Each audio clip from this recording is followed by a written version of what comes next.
vamos a hablar de este término ya tan mencionado de la nueva normalidad, pero como es un tema muy amplio y que escapa en mucho a nuestro interés, vamos a centrarlo en específicamente cómo va esto a afectar o cómo debería inclusive afectar al mantenimiento predictivo, que es un área que en nuestra opinión profesional tiene mucha todavía por hacer en la industria minera.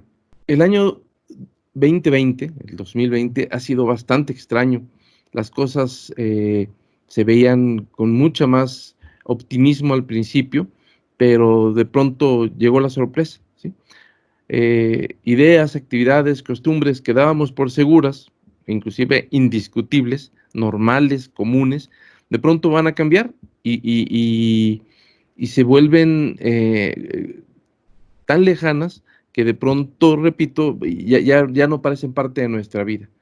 Cosas tan sencillas como la costumbre que tenemos mi esposa y yo de ir al cine una vez a la semana, pues de pronto se acabó y ahora estamos esperando qué va a suceder. ¿Alguna vez se volverán a abrir los cines o nos vamos a tener que seguir pegados a la televisión, como ha sido durante estos meses? El mantenimiento industrial es una actividad muy particular que también va a tener que cambiar debido a esta nueva normalidad. Esos cambios tienen que ser discutidos, tienen que ser puestos en la mesa y tendrán que ser convertidas todas estas ideas y estas nuevas prácticas, van a tener que ser convertidas en lo normal de aquí en adelante.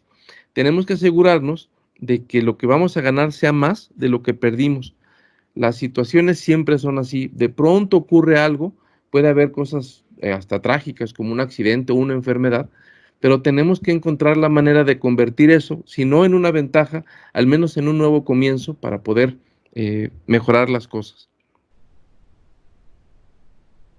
Básicamente lo que queremos en este webinario, que procuraremos que dure una hora, es describir los cambios estratégicos necesarios para la nueva normalidad en el mantenimiento predictivo para minas. Acuérdense que la estrategia es esta visión grande. Vamos a hablar no de los detalles tácticos, no de las prácticas una por una, sino de la visión que deberíamos tener acerca de cómo deben cambiar el mantenimiento predictivo, y sobre todo pensando en las minas. Vamos a hacer una descripción operativa, ¿no?, de qué es esta nueva normalidad. Cuando digo descripción operativa es que en vez de estar definiendo mucho temas, digamos, teóricos, lo que vamos a hacer es hablar de cómo deberían verse las cosas.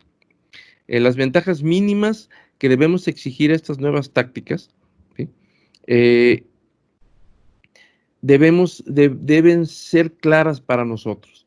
No necesariamente todos tendrán la misma idea, pero es necesario que todos tengamos alguna idea de lo que buscamos para que de esa manera podamos obtener, repito, la ventaja de la situación en la que estamos viviendo en la actualidad. Hay un sitio en el gobierno, ¿no?, en internet, que se llama nuevanormalidad.gov.mx, que sienta las bases de esta nueva normalidad a partir de esta publicación en el Diario Oficial. Es un acuerdo por el cual se establecen los lineamientos técnicos específicos para la reapertura de las actividades económicas. Obviamente este acuerdo está enfocado hacia lo que es la preservación de la salud, el evitar el contagio, etcétera. No es precisamente una descripción de cómo influye esto en el trabajo técnico. No habla esto de cómo influye, por ejemplo, en la actividad de ventas o en la actividad no sé, de exploración minera, etcétera, ¿no? Es un trabajo enfocado a la preservación de la salud. Sin embargo, hay algunos detallitos que deberían llamar nuestra atención, ¿sí? Dice este documento que estos lineamientos técnicos son de aplicación general para todos los centros de trabajo y tienen por objetivo establecer las medidas específicas que las actividades económicas deberán implementar en el marco de la estrategia general para la nueva normalidad, para lograr un retorno o la continuidad de las actividades laborales seguro, escalonado y responsable. Aquí debemos enfatizar que lo que está hablando este documento es de regresar de manera segura, además estableciendo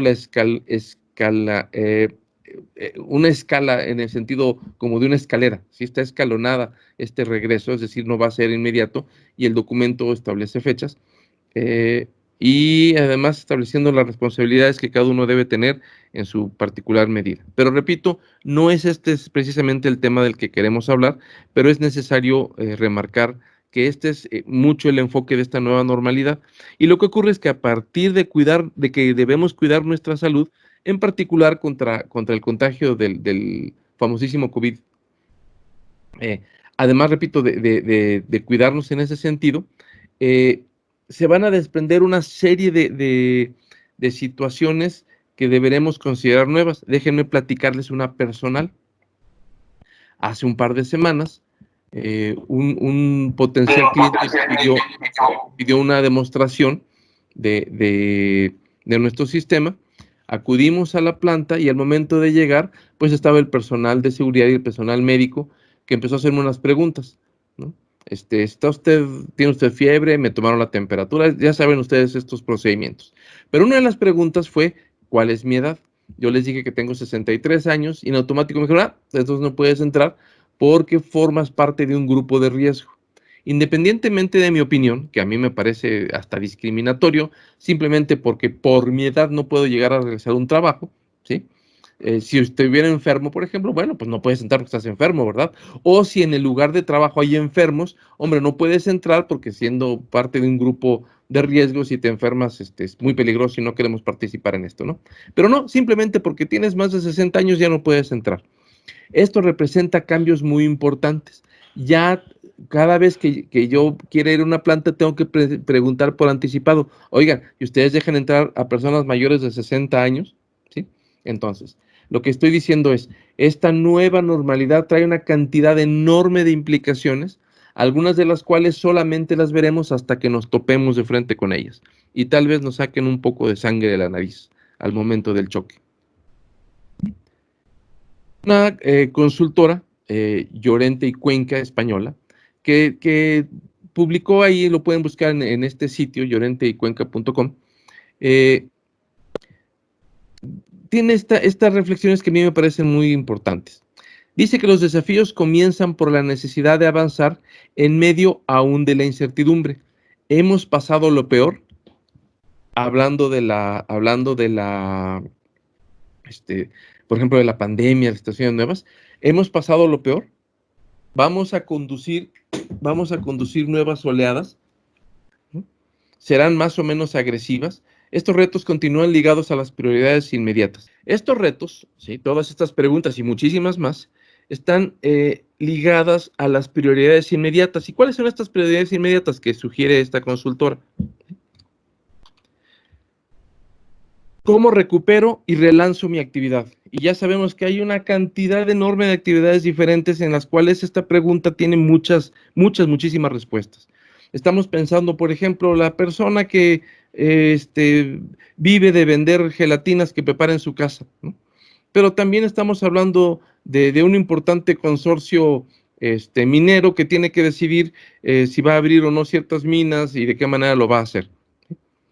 Las decisiones que se van a tomar, decisiones que son políticas, económicas, sociales, etcétera, ¿cómo puedo influir en ellas? Porque también van a condicionar el futuro próximo de mi sector y de mi propia compañía, ¿no? ¿Cómo se maneja el equilibrio en la inversión de mis recursos entre el regreso a mis mejores hábitos y la puesta en funcionamiento de los cambios que requiere el nuevo contexto? ¿Cómo financio ese esfuerzo en un momento tan crítico? Estas preguntas son muy generales, pero son muy importantes. Y repito, se tienen que presentar a todos los niveles. Desde algo tan sencillo es, ahora voy a llevar a mis hijos a la escuela, no los puedo llevar, ¿qué voy a hacer para que se queden en la casa cuidados mientras yo voy a trabajar, etcétera? ¿No? Cosas que hace unos meses preguntas que hace unos meses no existían, ahora son tremendamente importantes y van a definir muchas de las cosas que tendremos que hacer. ¿Sí? Al final de cuentas, mi equipo, la gente con quien trabajo, ¿no? Va a tener que reorganizarse y mantenerse motivada y alineada de alguna manera. Establecen esta consultora, esta imagen, donde ellos marcan 10 retos que van a estar, que crearán esta nueva normalidad. Y hay algunas cosas que son francamente de ciencia ficción. Por ejemplo, el primero que aparece arriba a la izquierda, que dice la modificación de la especie humana, ¿sí? No pensaremos ahorita tanto en esos términos, pero hay uno que me importa resaltar porque creo que es muy relevante para nuestro trabajo, ¿sí? La inteligencia artificial es la combinación de robótica con inteligencia artificial, es decir, algoritmos que se utilizan en computadoras que procesan una gran cantidad de datos y que emulan la forma de pensar del ser humano. Son programas que aprenden, que crean resultados que no se programan, sino que se generan automáticamente en el mismo algoritmo, ¿sí? Esto está dando lugar a robots que van a realizar tareas manuales que sustituirán al ser humano. La idea del robot es muy vieja, ah, y en la actualidad los hemos visto ya en muchas aplicaciones, por ejemplo, en la pintura de automóviles en las líneas de producción, ¿sí? Pero el robot es una idea que también debemos ampliar. No nada más va a referir a autómatas, a máquinas que tengan brazos o piernas, sino también se va a referir a procedimientos, a algoritmos, a maneras de trabajar, inclusive administrativas, que ahora se van a realizar de forma automática. La robótica va a seguir creciendo. La inteligencia artificial, se habla mucho de ella, hay hasta películas de ella, pero la inteligencia artificial se aplica muchísimo, nosotros la vivimos todos los días, cada vez que abrimos YouTube o que nos llega un mensaje de un nuevo posible amigo en Facebook, están utilizándose robots, que significa algoritmos inteligentes, ¿no? Para hacernos esas recomendaciones. Para nosotros ya es normal, aun si no nos hemos dado cuenta. Esto tiene que afectar esta nueva normalidad y tiene que afectar, y es lo que queremos sobre todo enfatizar aquí, la forma en que hacemos mantenimiento predictivo. El tema de inteligencia artificial es extremadamente amplio, pero lo que dicen estos consultores es que la mayor parte de las técnicas que se utilizan hoy en día en el campo de la inteligencia artificial fueron desarrolladas en los años 70, durante la Guerra Fría. De hecho, ustedes seguramente ya han oído hablar de las redes neuronales y del deep learning o aprendizaje profundo. Esto se realiza con base en una conceptualización de las neuronas humanas, pero que se realizó tal como se maneja ahorita en la inteligencia artificial, las aplicaciones más avanzadas. Esta concepción de la neurona del cerebro humano se realizó desde el año 1943. Entonces, no son ideas terriblemente nuevas, pero son ideas que están empezando a funcionar. ¿Por qué? Porque cuando se desarrollaron, la capacidad computacional era extremadamente limitada, ¿sí? No había forma de hacerla competir con la inteligencia humana. Y por eso, pues las técnicas se fueron quedando en el olvido. Pero resulta ser que las computadoras se hicieron accesibles inclusive a las personas en sus casas desde finales de los años 80, los 90, particularmente en los 2000, ya es normal tener una computadora. De hecho, ya lo normal es tener una gran cantidad de computadoras. Hasta el más humilde horno de microondas trae una computadora y todos andamos cargando siempre nuestra computadora personal, ¿sí? Nuestro smartphone, el cual, por cierto, es tan poderoso que hace cosas que ni siquiera la NASA tenía en los años 60 cuando llevó al hombre a la Luna. Son máquinas, repito, que pueden hacer gran cantidad, pueden hacer y hacen gran cantidad de actividades que deberían ser sorprendentes. Ya para los 2000, ¿no? Estas técnicas de inteligencia artificial se han ido recuperando en el sentido de que ahora sí son factibles de ser utilizadas. Ya tenemos la capacidad computacional y ya es, repito, ya es normal. Antes, digamos, a finales del siglo pasado, ¿no? Las computadoras estaban en las universidades o en las instituciones del gobierno, pero ahora las computadoras tranquilamente están en la casa. Ya es común que si en una casa donde hay dos padres y un hijo adolescente, pues los tres cada uno tenga su computadora, eso ya no es raro, ¿sí? Por lo tanto, se pueden utilizar estas técnicas ya de manera, no diré sencilla, pues, pero ya es accesible. Y resulta ser que, dada esa accesibilidad, estas técnicas se empiezan a llevar a campos diferentes de los que se utilizaban al principio, inclusive problemas prácticos de ingeniería, ¿sí? Hay muchos ejemplos, hay máquinas como la Deep Blue de IBM, que se utilizaba en ajedrez y que fue capaz de vencer a los grandes maestros, Pero también hay otro sistema, también de IBM, que se llama el Watson, que puede hacer, por ejemplo, diagnósticos, ¿sí? Y que su capacidad ha demostrado, a través de diferentes estudios, su capacidad es tal que puede derrotar, si fuera una competencia esto, ¿no?, al promedio de los médicos de cabecera. Y esto es importantísimo. Significa que cualquier persona podría entrar a la Internet, ¿no?, teniendo acceso a Internet, podría entrar a la Internet y tener la atención de un médico muy bueno de manera prácticamente gratuita, ¿sí? Y esto cambia muchas cosas, en muchos sentidos, inclusive en sentidos ah, éticos, morales, si ustedes gustan. Hay muchas cosas que esto debería servirnos, pero también quiere decir que tenemos ahora la capacidad, al menos potencial, de hacer llegar servicios médicos a prácticamente cualquier persona. En términos tecnológicos, es perfectamente posible sustituir al médico de atención primaria por una máquina parlante, ¿sí? Este, Esto, repito, económicamente, ¿no?, logísticamente, sería muy poderoso, pero trae una cantidad enorme de preguntas que deberíamos plantearnos antes de simplemente aceptarlo. Pero por otro lado, son cosas que en las que tenemos que avanzar, porque sigue siendo cierto que hay muchas personas que tienen atención médica muchísimo menor de la que realmente se requeriría. ¿Sí? En otro artículo de un señor Steve Andriole, que aparece en la revista Forbes, está en forbes.com, se llama La transformación digital, ya no se trata de ERP, ¿sí? Hoy tenemos que ser ERP. Se trata de la automatización con el aprendizaje automático. Así se llama este artículo. Y lo que rescato de él es esto, ¿sí? Hace no muchos años las empresas definían la transformación digital como el uso de tecnología digital nueva, rápida y que cambia con frecuencia para resolver problemas. Se trata de transformar procesos manuales a digitales. Eso viene sobre todo de los años 80 y 90. ¿Sí? Las empresas se apresuraron a estandarizar sus procesos de negocio, seguimiento de clientes o administración no sé, existencias en un almacén, etcétera. Y esto lo hacían aplicando sistemas muy, muy generales, muy pesados, como el SAP. Muchas empresas, inclusive algunos de ustedes lo conocerán y lo usarán, ¿no? El SAP tiene una serie de módulos que nos permite centralizar empresarialmente, estandarizar e integrar los procesos internos y externos y el ahorro de costos. Estos son los ERPs, ¿sí? Ah, pero pasa una cosa interesante. Llega el COVID-19 y nos crea una serie como les decía, una serie de nuevos problemas, de rompimiento y creación de nuevos paradigmas, etcétera, ¿sí?, en el cual lo que se están dando cuenta muchas personas, como Steve Andriole, es que la automatización, ¿sí?, va a ser más importante que la estandarización.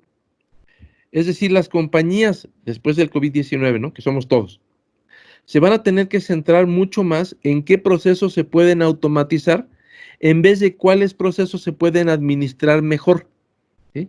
Es decir, antes hacíamos las cosas, por ejemplo, una orden de trabajo en mantenimiento, llenando efectivamente una forma, un pedazo de papel donde se anotaba lo que había que hacer, firmas de responsables, de realización, etcétera, etcétera. Eso se administró de manera que pudiera ser rastreable, etcétera, al generar órdenes de trabajo, por ejemplo, con sistemas de mantenimiento preventivo por computadora, como algún módulo del SAP, ¿sí? Entonces, ahí el objetivo era administrar el proceso de manera más eficiente, centralizarlo para que la información no se perdiera. Pero ahora lo que nos está diciendo este investigador es que lo más importante ya no va a ser la administración, sino la automatización.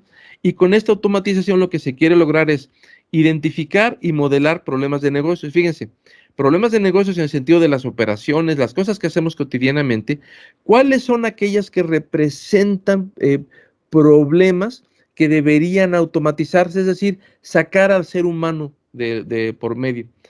¿Por qué? Porque el ser humano se distrae, el ser humano es creativo, el ser humano es valioso, etcétera, y hay cosas que simplemente deberían hacerse de forma automática y no teníamos los medios para hacerlo hace unos años, pero ahora, con las computadoras tan avanzadas y con la inteligencia artificial, sí se pueden hacer.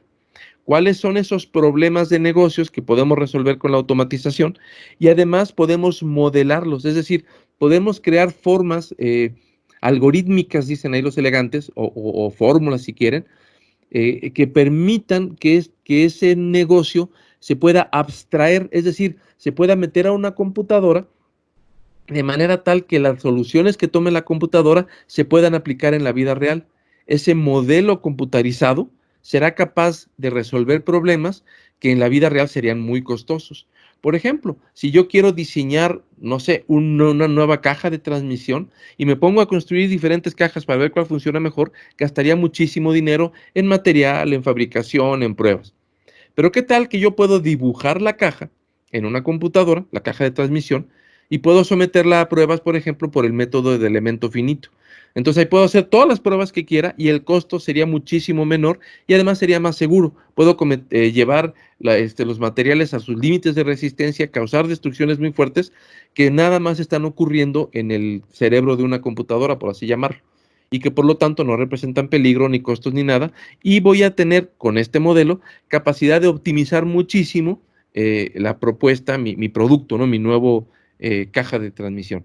Entonces, esto lo podemos hacer con diseños físicos, también lo podríamos hacer con procedimientos que ahorita consideramos normales y hasta triviales en la fábrica, como hacer una orden de trabajo. ¿Sí? Estos procesos de negocio entonces van a ser susceptibles de ser mapeados, es decir, saber exactamente de dónde a dónde va la información y por lo tanto van a poder ser optimizados. Si nos damos cuenta que hay ciertos pasos que pueden evitarse, los evitaremos. Si nos damos cuenta que hay ciertos pasos que deben incluirse, bueno, los incluiremos, etcétera. Pero eso se podrá hacer si tenemos efectivamente bien modelado el problema. ¿Sí? Vamos a poder identificar, recopilar, validar y aprovechar los datos estructurados y no estructurados de sus procesos empresariales. Cada vez que hablamos de un pueblo, ¿no?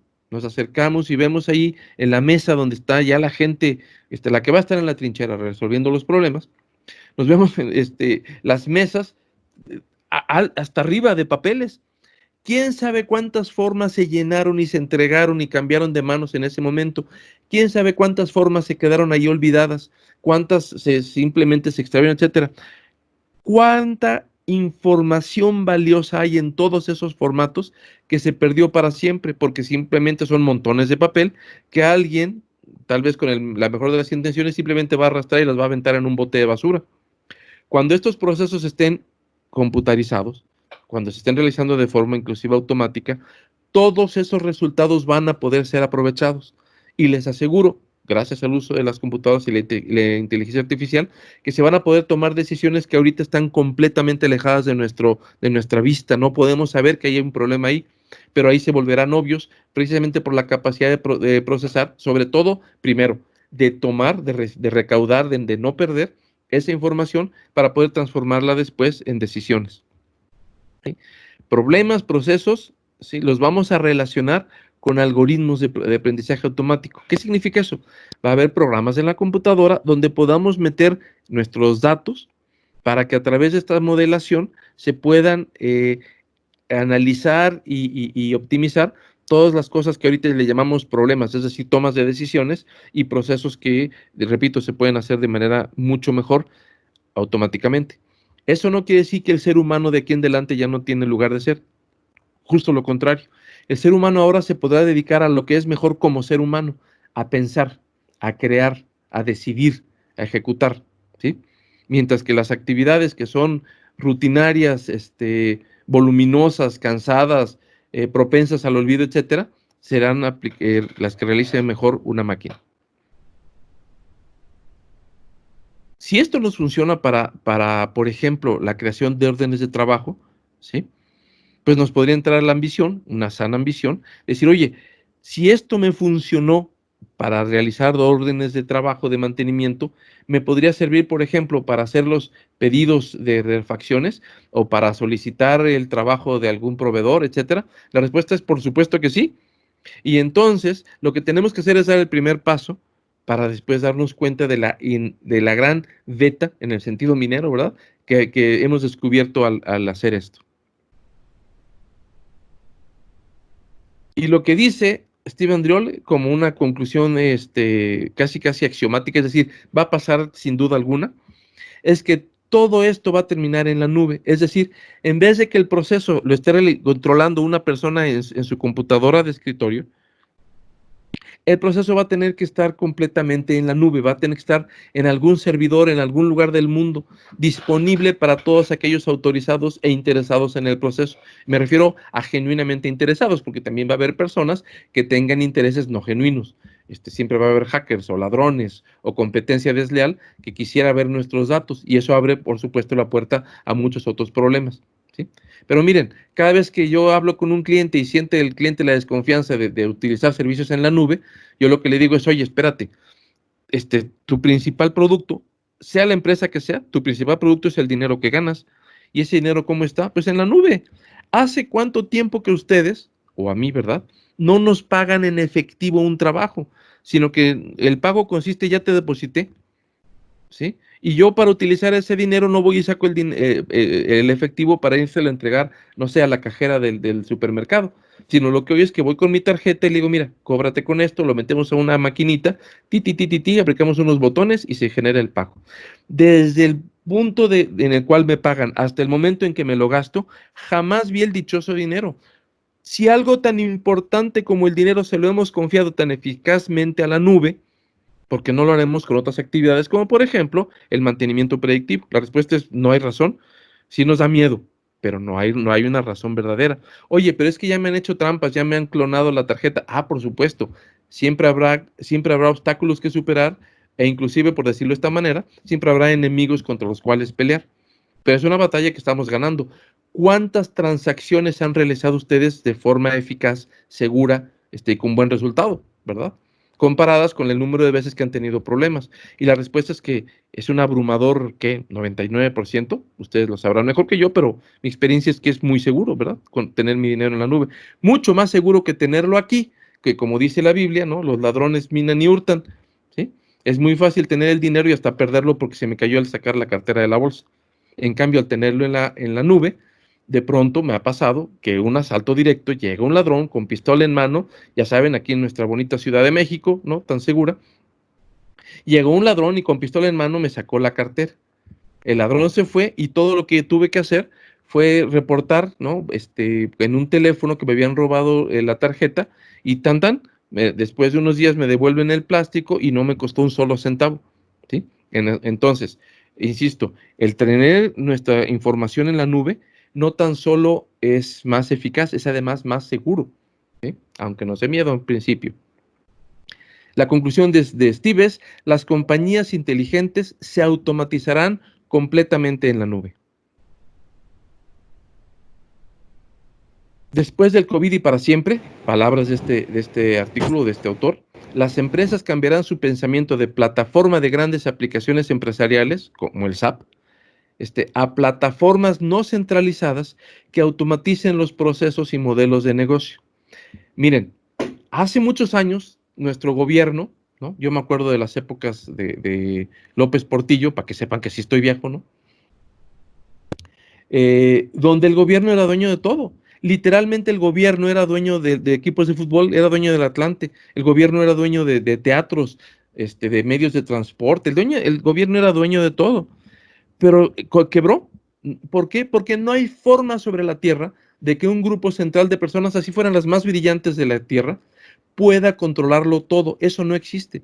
A veces no somos capaces de controlar bien nuestra casa, los gastos del día, ¿sí?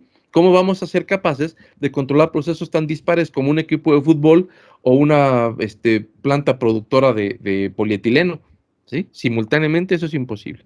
Y entonces, esa gran ambición de que el gobierno lo hiciera todo demostró ser falsa, ser contraproducente y dañina. Nos retrasó décadas en el desarrollo a los mexicanos y a otros países que intentaron lo mismo, ¿sí? Y entonces, bueno, pues zapateros tus zapatos, que se dediquen los especialistas a su especialidad, y de esa forma hemos progresado mucho más.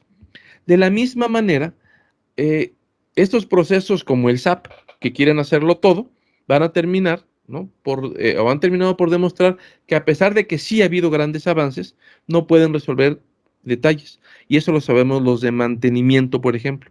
Ahí está el módulo de mantenimiento del SAP, pero eso significa que ya tenemos todo el proceso controlado. Por supuesto, cada quien tiene su opinión y es perfectamente válida. Pero a mí me parece que la parte de administrar, por ejemplo, las órdenes de trabajo y el mantenimiento preventivo no nos funciona muy bien, porque si funcionara bien, no estaríamos hablando ahorita. ¿Sí? Las plataformas centralizadas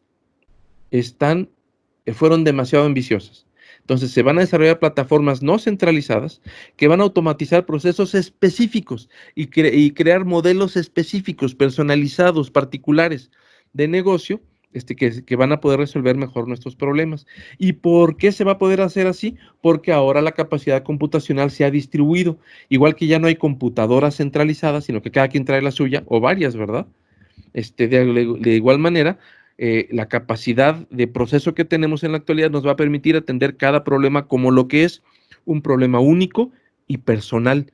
Cuando me refiero a personal es que cada mina tiene sus características, cada tipo de empresa, cada tipo de industria tiene sus problemas característicos que tendrán que ser resueltos uno por uno, como siempre. ¿Sí? Y en ese sentido, aquí es donde quiero proponerles este cambio. Una cosa es el mantenimiento predictivo tradicional y otra cosa es el mantenimiento predictivo como se concibe en las anteriores láminas donde hablábamos de la automatización de los procesos. Entonces, ahorita no me voy a poner a explicar los detalles, pero déjenme hacer este recorrido que seguramente les resultará familiar a muchos de ustedes. ¿Cómo se adquieren los datos? Y ustedes saben que el mantenimiento predictivo está basado en datos de ultrasonido, de temperatura, imágenes infrarrojas, vibración, etcétera. Hay muchos datos, viscosidad del aceite, muchos datos. Pero vamos a hablar ahorita del análisis de vibraciones como un ejemplo. ¿Sí? Entonces, cuando hablamos aquí de adquisición de datos, significa la máquina está vibrando y la vibración de esta máquina nos dice algo acerca de su estado. Por lo tanto, necesitamos leer esa vibración, grabarla de alguna manera para poder analizarla y obtener información valiosa de ella. En el mantenimiento predictivo tradicional, lo que tenemos es un analista, dice aquí certificado categoría 1, estoy utilizando la clasificación que hace la ISO, la Organización Internacional de Estandarización, acerca de los niveles de conocimiento que deben tener los analistas de vibraciones. Para tomar datos se requiere un categoría 1. Va a llegar a la máquina y va a tomar los datos con un equipo portátil. Ese es el trabajo que estoy seguro que ustedes, si no todos, muchos de ustedes han visto. Llega una persona con un instrumento, le pone una cosita ahí de metal al motor y se graban unas rayas misteriosas en su equipo de medición. ¿Sí? Ahora, ¿cuánto tiempo lleva eso? Dice aquí que entre 1 hora y 7 días. Ah, caray, ¿por qué? Bueno, si el analista está en casa, si tenemos, por ejemplo, dentro de la mina o dentro de la planta, un departamento de mantenimiento predictivo, bueno, pues tenemos al analista en casa. Él llevará su instrumento, toma los datos y listo. Pero si entre lo que recibe la orden, se levanta, toma los datos, etcétera, y regresa a su lugar de trabajo, bien se le puede ir 1 hora. Y eso si no requiere permisos especiales para poder entrar a una cierta zona. Pero ¿qué tal que el analista es externo? ¿Qué tal que van a probar con un analista por primera vez porque alguien se lo recomendó? Oye, vente aquí, hazme tal trabajo, cotízame, ¿no? O hazme el trabajo, dame una muestra gratis. Ok, ahí voy para allá. Nada más que, ¿sabes qué? Para que puedas entrar a la planta necesitas tomar un curso que puede durar 3 o 4 días. Pero además la planta se encuentra ya en una región remota en la sierra de, etcétera, etcétera. ¿Sí me explico? El proceso para que el analista llegue finalmente a la máquina a tomar los datos puede llevar días. ¿Qué pasa si automatizamos el proceso? ¿Sí? Vamos a tener un sistema IoT, que significa en inglés Industrial Internet of Things, o sea, el Internet industrial de las cosas. El IoT o Internet de las cosas se refiere simplemente a que en vez de que sean los humanos los que se comunican por el Internet, ahora van a ser máquinas. ¿Cómo? En vez de que el humano lleve un sensor y un aparato portátil, no, en la máquina va a haber un sensor colocado permanentemente, el cual va a tener un dispositivo que de forma inalámbrica pueda transmitir los datos a la nube donde van a ser procesados. ¿Cuánto va a llevar esa adquisición de datos? Algunos segundos. Ahora, los datos tienen que ser analizados para transformarse de datos a información. En este caso necesitamos, para el mantenimiento predictivo tradicional, un analista certificado categoría 2, el que ya es capaz de interpretar. Él va a recibir los datos y los va a procesar con un software de control manual. Es decir, él va a tener que elegir qué gráficas usar, cómo va a elaborar su reporte, etcétera. Y eso le debería llevar para una máquina aproximadamente 1 hora. En el caso del mantenimiento predictivo automatizado, el sistema en la nube recibe los datos y los procesa automáticamente y genera el resultado en segundos. Y esto no es ciencia ficción, esto lo hacemos todos los días en Smart Condition, y aquí discúlpenme el anuncio. Ahora, aquí viene este término medio chistoso, selector de características. Ya estamos hablando de inteligencia. El analista de vibraciones en el mantenimiento predictivo tradicional tiene que revisar manualmente los datos y decidir cuál es la información relevante. De los miles y miles y miles y miles de números que generan esas mediciones, más del 90% va a ser ignorado. No nos dice, el ser humano dice, esto no me dice gran cosa. Voy a encontrarme 2, 3 detallitos que me digan, mira, esta máquina está, no sé, tiene el rodamiento, perdón, se puede hacer esto, esta máquina, este motor, tiene dañada la pista exterior del rodamiento lado cople. A ese nivel se puede llegar, ¿sí? Pero para llegar a esta información va a utilizar, como les decía, una pequeñísima fracción de todos los datos que se midieron. Y esto le va a llevar alrededor de 1 hora. En el caso del mantenimiento predictivo automatizado, el sistema, como es una computadora, como no se cansa, como no lo regaña su esposa, como no le da hambre, como no está enojado con el jefe, el sistema va a revisar el 100% de los datos recibidos, pero además tiene la capacidad de revisar el 100% de la información del historial del equipo, es decir, no nada más lo que pasó ahorita, sino toda la información previa que tenga, ¿sí? Y si la medición es automatizada, pues quiere decir que tiene datos a lo mejor de hace 20 minutos, o a lo mejor de hace 6 segundos, ¿sí? No nada más los actuales. Y además puede comparar esta información con otras máquinas semejantes. Acuérdense que la información está en la nube.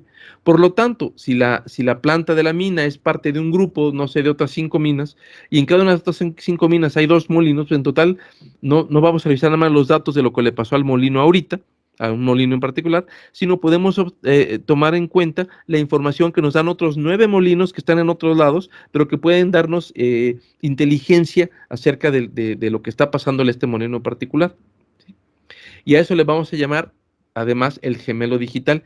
Toda esa información se va a almacenar en la nube, formando un modelo, ¿recuerdan? Un ente computacional que va a permitir estudiar la máquina sin necesidad de estarla, por ejemplo, desarmando.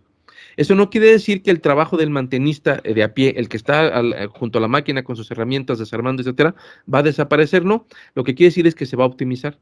En vez de estar desarmando máquinas a ver qué tienen, vamos a desarmarlas cuando haga falta y en el momento preciso en el cual nos cause un menor impacto, por ejemplo, en pérdida de producción, ¿sí?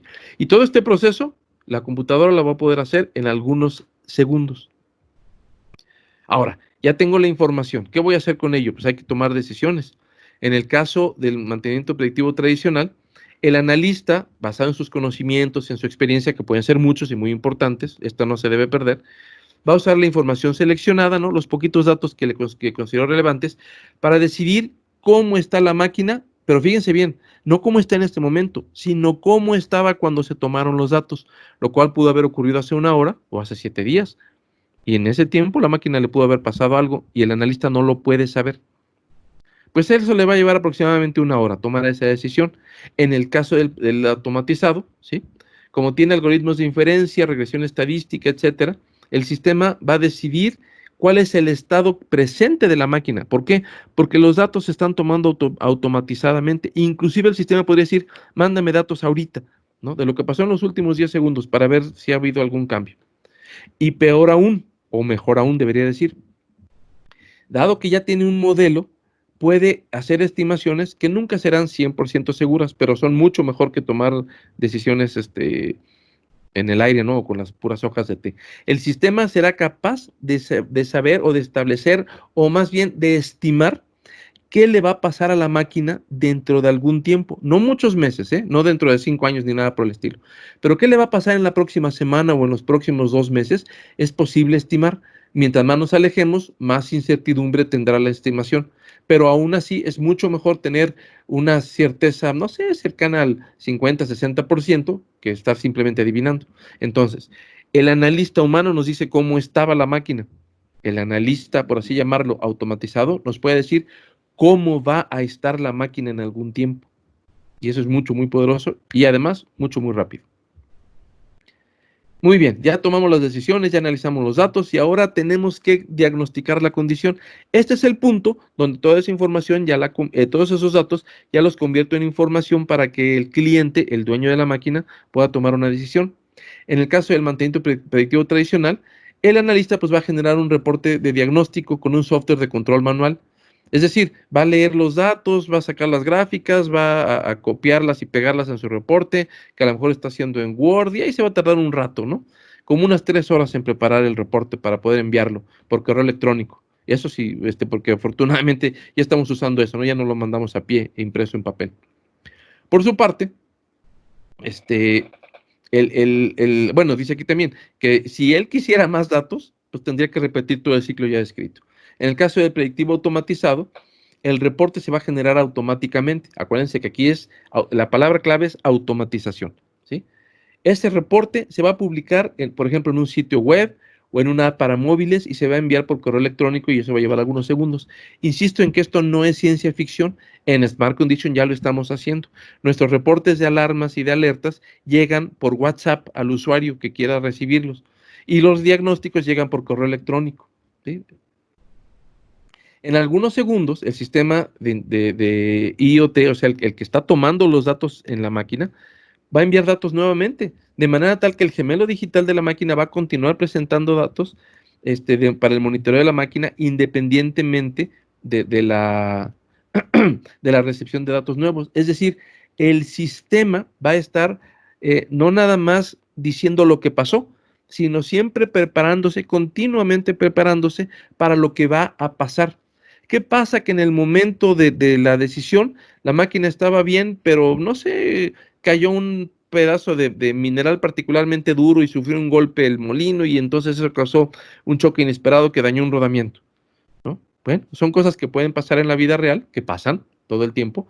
El sistema automatizado en pocos segundos se va a dar cuenta de este nuevo evento y va a ser capaz de reportarlo. Ahora, vamos a sumarizar cuál fue el tiempo total y el costo de la obtención de un reporte de condición. En el caso del predictivo tradicional, el cliente va a recibir el reporte entre 1 y varios días después de la medición en campo. Ustedes, los que hayan utilizado este servicio, saben que así es. La máquina, además, ¿cada cuándo la vamos a monitorear? Pues dependiendo del presupuesto y de qué también nos caiga el proveedor, no sé, ¿no? A lo mejor la vamos a revisar una vez al mes o a lo mejor una vez al año, ¿sí? ¿Y cuántas máquinas tienen ustedes que no las han revisado nunca? Hasta que la pobre máquina, salta en pedacitos es cuando le prestamos atención, ¿no? Aunque esto de los costos varía mucho, pues, depende de si es interno, etcétera, depende de muchas cosas.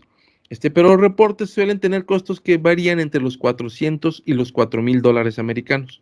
Me estoy refiriendo a un reporte individual de una máquina, ¿sí?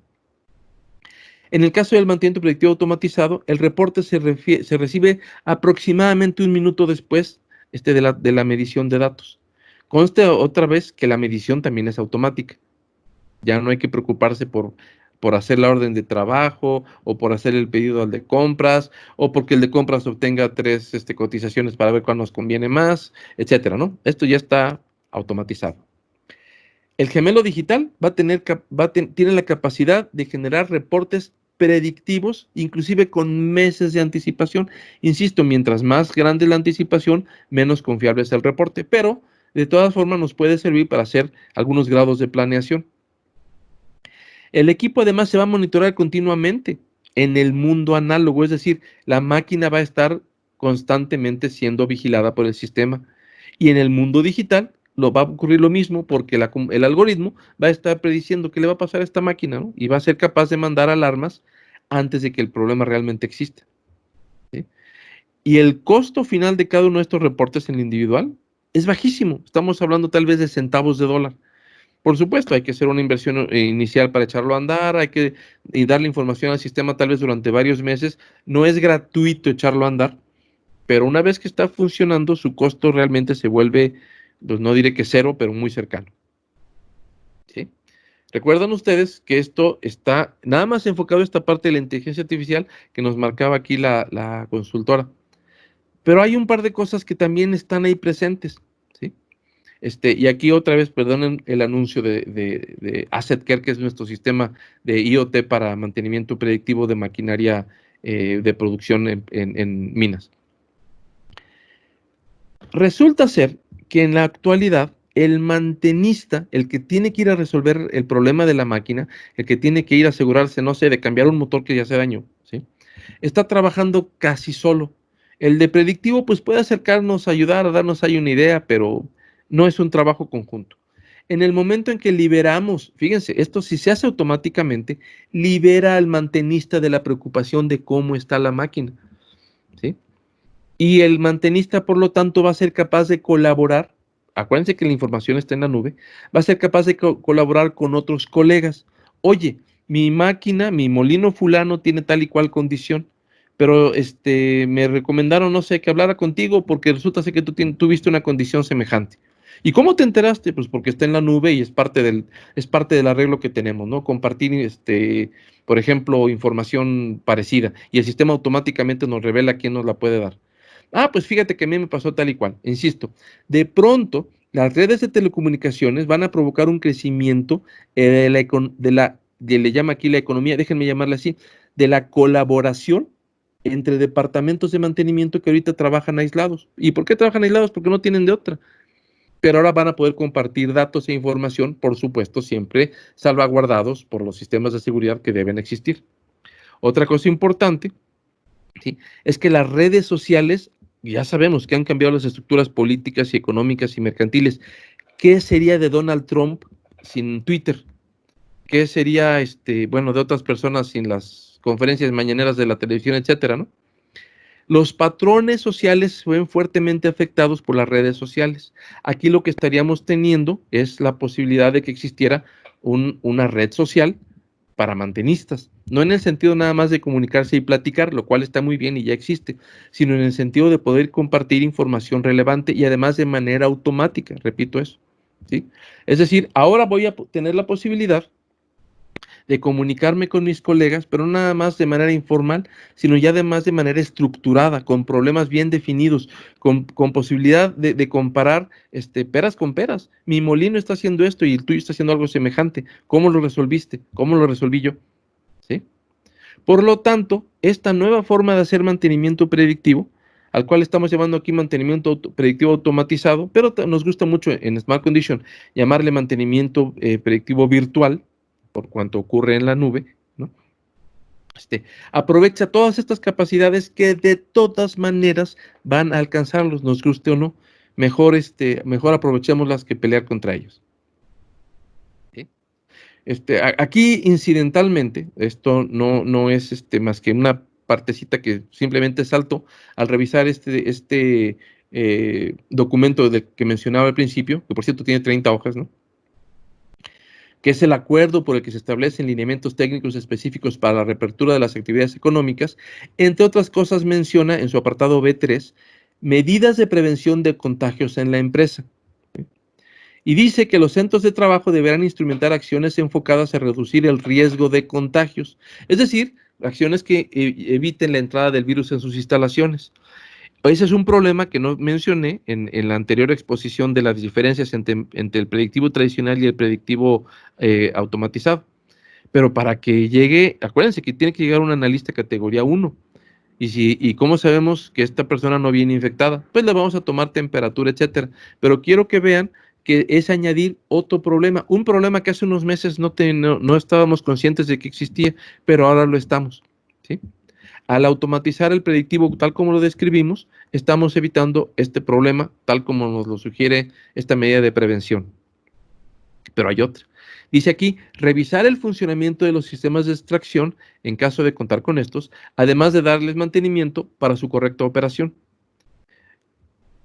¿Qué tan críticos son los extractores de aire que tienen ustedes para los tiros en las minas? ¿Sí? Por supuesto que son absolutamente críticos. ¿Qué tanto los están cuidando ahorita? Si yo les preguntara, ¿no? ¿Cuántos ventiladores tienen? Y de estos, ¿cuántos están en buen estado y cuántos tienen algún problema potencial y cuántos tienen un problema ya declarado? La verdad es que es probable que no lo tengan claro, que no lo sepan. ¿Por qué? Porque son máquinas que además de que pues, son relativamente sencillas, ¿no? Pues están por ahí alejadas tal vez en un cerro o en el campo o lo que sea. No es fácil tener acceso a ellos. Con un sistema automatizado, siempre y cuando obviamente el costo sea razonable, con un sistema automatizado esta pregunta la podrían resolver instantáneamente. ¿Sí? Esto, repito, esto aparece como dos temas ahí medio aisladones que aparecen en este documento, pero que nos van haciendo darnos cuenta que hay cosas que ahorita damos por sentadas que en realidad requieren atención. ¿Sí? ¿Cómo van a revisar el funcionamiento de los sistemas de extracción? Cuando llega un auditor externo o un auditor del gobierno o les pregunte a su jefe, ¿tú qué estás haciendo? ¿No? Yo, mira, en el apartado B3 de este documento de la Secretaría de Salud, ¿no? Ya pusimos sistemas de monitoreo permanente en los ventiladores para garantizar el funcionamiento de los sistemas de extracción. Ya es una respuesta. Además de que tiene sus ventajas políticas, ¿no? Definitivamente es algo que tenemos que considerar. ¿Sí? Me mencionaba Felipe, algo que es obvio, pero que yo nunca había pensado, ¿no? Si la temperatura adentro del túnel, ¿no? De la mina es moderada, ¿sí? Si no está muy caliente, inclusive las máquinas que están ahí adentro, por no hablar de las personas, las máquinas van a requerir menos mantenimiento. ¿Por qué? Porque van a estar un poco más frescas, ¿no? Van a consumir menos combustible, los rodamientos van a durar más, el aceite se va a degradar menos, etcétera, etcétera. Entonces, lo que quiero decirles es que hay un montón de implicaciones con este trabajo que superan inclusive, por supuesto, lo que acabo de describir. El mantenimiento predictivo, automatizado o virtual, como prefieran llamarle, se va a imponer tarde o temprano. Yo he trabajado más de 30 años, de hecho más de 35 años, he trabajado en lo que es mantenimiento predictivo de maquinaria rotativa. Y después de tantos años, me sigue sorprendiendo qué poco lo usan las fábricas. Y me pregunto por qué. Y la respuesta es, la que yo me doy es, las fábricas, en general, las empresas no utilizan esta técnica tanto como deberían, por una razón, porque no hay suficiente personal para hacerlo. Los analistas de vibración con la suficiente experiencia y conocimiento son escasos. ¿A qué me refiero con escasos? A que en México, por ejemplo, analistas certificados no llegan ni a 2,000. Y estoy hablando de las 4 categorías. Para hacer diagnóstico se requiere por lo menos categoría 2. Por lo tanto, un analista categoría 2, 3 y 4 estaría suficientemente calificado como para hacer este trabajo. Por supuesto, calificación no es lo mismitito que habilidad, que experiencia, conocimiento, etcétera, ¿no? Pero,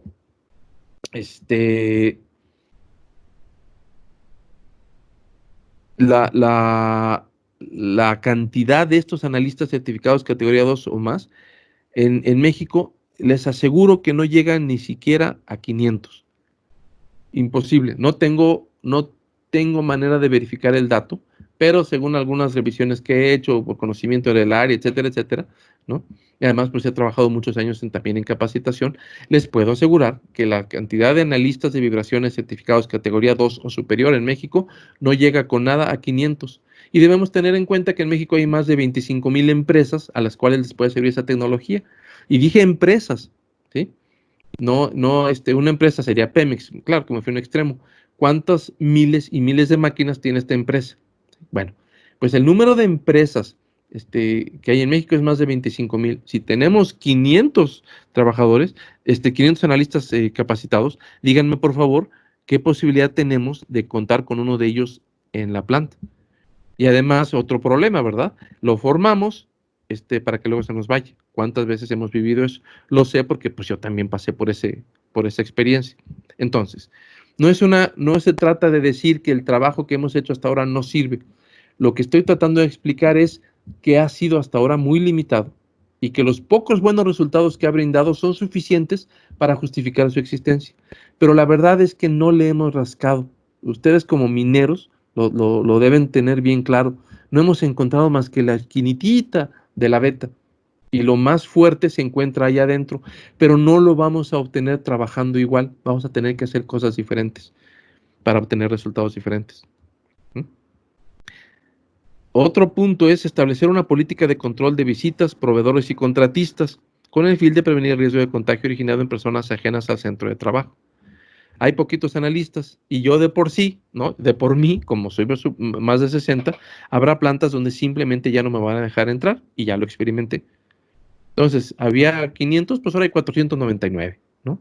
No nos ayuda nada. Instalar un sistema de automático de medición me va a permitir a mí, porque es un trabajo que ya he hecho y precisamente que estoy haciendo con este cliente, es, ¿sabes qué? Ok, yo no puedo entrar, pero pon este instrumento, ¿no? Úsalo para que yo reciba los datos por internet y de esa manera no se pierda la posibilidad que tengo de servirte en ese trabajo, ¿sí? Al hacerlo automatizado, repito, vamos a tener alcances insospechados a la fecha. De manera tal que cualquier costo que tuviera este sistema, hombre, no cualquier costo, ¿verdad? Pero el costo que razonablemente tuvieran estos sistemas, lo van a recuperar en cuestión, no sé, tal vez de semanas.